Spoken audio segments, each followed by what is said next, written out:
কে বলেছে চিকেন রান্নায় বেশি সময় লাগে? এইভাবে বানিয়ে দেখুন, 3টে স্টেপেই রান্না শেষ। তাহলে শুরু করি। প্রথম স্টেপে একটা মশলা বানাবো। তার জন্য শুকনো কড়ায় জিরে, ধনে, শুকনো লঙ্কা, গোটা গরম মশলা আর একটু স্টার অ্যানিস এক টুকরো দিয়ে গরম করে নিয়ে মিক্সার জারে দিয়ে দিলাম। তার মধ্যে দিয়ে দিলাম আগে থেকে কুচানো পেঁয়াজ, টমেটো, আদা, রসুন দিয়ে একটা পেস্ট বানিয়ে নিয়েছি।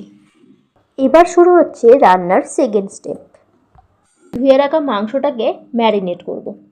এখানে মাংসের মধ্যে কোচানো পেঁয়াজ, কাঁচা লঙ্কার কুচি, নুন, হলুদ, লঙ্কার গুঁড়ো সব দিয়ে এতে একটু সর্ষের তেল দিয়ে দিলাম। এরপরে এর মধ্যে দিয়ে দিলাম আগে থেকে বেটে রাখা মশলাটা, দিয়ে ভালো করে একে মাখিয়ে ম্যারিনেট করে নেব।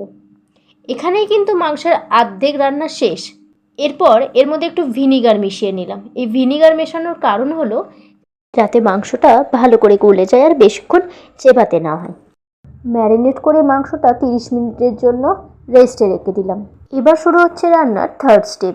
এবার কড়াইতে সর্ষের তেল দিয়ে সর্ষের তেলটা গরম করে তাতে কিছু মশলা ফোড়ন দেব।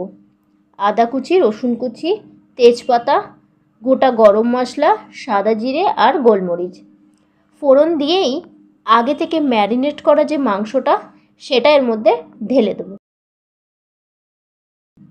এবারে এটা আস্তে আস্তে করেই তৈরি হবে। এভাবে নাড়িয়ে চাড়িয়ে একে ঢাকা দিয়ে রেখে দেবো 10 মিনিটের জন্য। 10 মিনিট পরে দেখো এইভাবে জল ছেড়ে দেবে মাংস থেকে।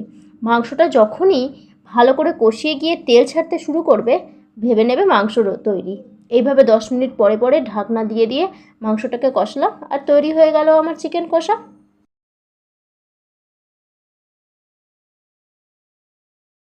তো তোমাদের কেমন লাগলো আমার রান্নাটা?